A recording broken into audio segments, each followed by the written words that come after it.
Hello everybody and welcome to my first YouTube video on this channel, and it's going to be about all the Six Flags Magic Mountain rides ranked. This is just my personal opinion and it's not an official ranking. So with that said, grab a snack, sit back, and enjoy the list of my favorite Six Flags Magic Mountain rides. Alright, so number 20 on this list is going to be the Magic Flyer, because in my opinion it's the worst out of all the kiddie rides, and it has a height restriction where you have to be less than 54 inches, and I'm personally not that short and I don't think most of you are, so that's why it's in last place for me. Alright, number 19 on this list is going to be Speedy Gonzales Hot Rod Racer. It's another one of the kiddie rides, and it's pretty short, but size doesn't really matter. It's also pretty slow, and it's just not worth it to get on. Just skip it next time you go to the park.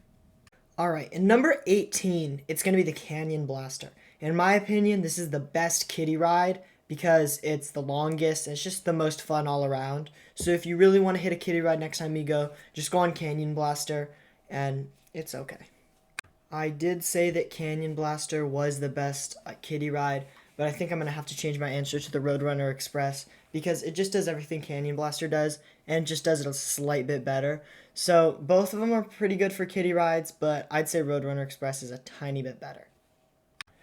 Alright, number 15, I'm going to have to put the Gold Rusher because it's the oldest roller coaster in the park, and it's not that good. It's better than the kiddie coasters. It's the first real coaster on this list, but it's the worst out of the real coasters. Alright, on the number 15 spot, I'm going to have to put the New Revolution. It's an older ride, but it still holds up, and the loop has a nice bit of airtime. There's one loop in the middle. It's great if you want to do, like, your first loop ever. It's a great ride for that. Alright, on the number 15 spot, I'm going to have to put Superman Escape from Krypton. It's a decent ride. It's not too thrilling because you're only like up there for like 3 seconds. It's nice. You get to see the park from being that high up, but I wouldn't say it's super thrilling. It's an okay ride if there's a short line, but that's why I'm putting it this high up on the list. Alright, yoinking the number 13 spot is going to be Ninja. This is a great suspending coaster. It doesn't have any inversions, but it actually is more intense than it looks. It's really fun. It lasts a bit. The mid-run break run isn't too great because it kind of slows down the pace of the ride for the rest of the thing. But I like it, so that's why it's kind of an average ride. The Rizzler's Revenge is a ride that's a stand-up coaster. I don't really like stand-up coasters, which is the main reason why it's high. It's also very uncomfortable, and you kind of get tossed around when you're on the ride. It does have some nice airtime, but after like the first few loops, the rest of the ride just kind of sucks. Taking the 11th spot on this list is going to be Scream. This ride's a decent ride. It has some good... the elements are good.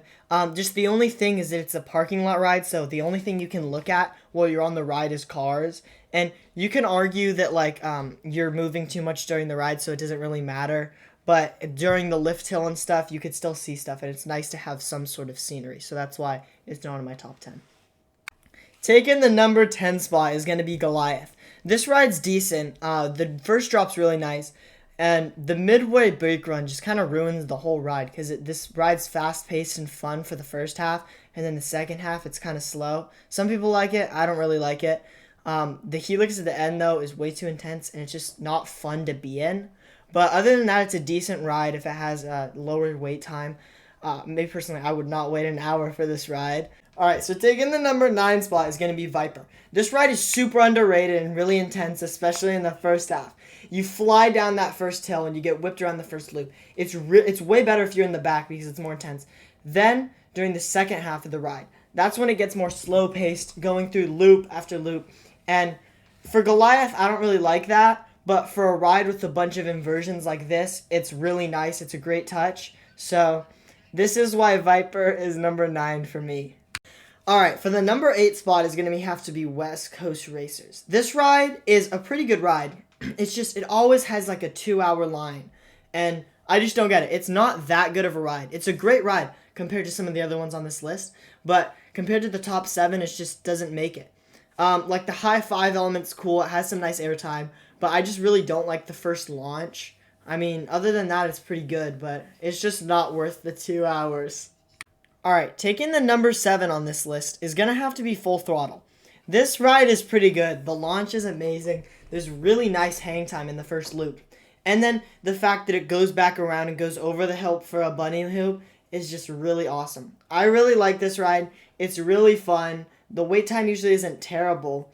It's just all around a decent ride. There's the backwards part. Everything about it is just awesome. Alright, on the number 6 slot is going to be Batman the Ride. This is just another one of the Batman clones. It's another suspending coaster, but I really like it. It's really fun, and I really like how they added the ride part. That really helped, so I knew it was a ride. Usually it has a decently long wait time, but it's kind of worth it. I really like everything about it. The loops, just everything about it is perfect. Even the wait. I love how you get to go in the Batcave. It just looks really cool. On the number 5 spot is going to be Apocalypse. This is the wooden roller coaster, and I love wooden roller coasters. I remember I used to go to Knott's Berry Farm, and I always loved to go on Ghost Rider. It was my favorite ride. And wooden roller coasters just have a special place in my heart. And I just really like them. This one's probably one of the best. I don't know if it's better than Ghost Rider. I'd say it is. And I kind of like it. But it's pretty high up on this list because I like it. And usually it has a high wait time, though, but it's still worth it. Number 4 is going to be Tatsu. This ride is awesome because it's one of the only flying coasters in the U.S. There's not that many here. And I'd say it's the best in North America. It's awesome. The pretzel loop is crazy. It usually doesn't have too bad of a wait time, and this is really fun. I feel like it's almost as intense as X2, not as much, but it's just a really awesome ride. And if you have the time for it, just go ride it. It's awesome. Number 3 is going to go to Wonder Woman Flight of Courage. This ride is really cool. It's not too intense, but it's a single rail roller coaster, and I really like it. It's a nice ride. It's super smooth, and it's the newest ride here, so it's pretty brand new. I know I really like it. Okay, so number 2, I'm going to have to give it to X2. X2 is 100% the most intense ride in this park because it's like a 4D coaster, so the carts roll around while you go on the ride, and it's really cool. You can actually rock the ride at the start on the uphill, and there's fire and everything. If you get a night ride on this is amazing. So if you have the time to ride this and you don't mind intense rides, then go on this because this is awesome. The number 1 spot on this list is going to have to go to Twisted Colossus. This ride is really cool. It's a remake of the original Colossus. But this ride has amazing drops. It has amazing airtime. This ride is amazing. It's one of my favorite rides ever. And if you have the time to go on this, whether you like roller coasters or not, just go on it. It's amazing. It's dueling. Sometimes it doesn't duel, but that's okay. Even if you don't duel, it's still a great experience. If you made it to the end of this video, that's awesome. I really appreciate you watching this full thing. This is a brand new YouTube channel, and this is my first video. So if you could subscribe, like, and share it with a friend, that would help me out a ton. And I'll be posting very frequently on this channel. So if you want to stop by again, go ahead and have a nice day.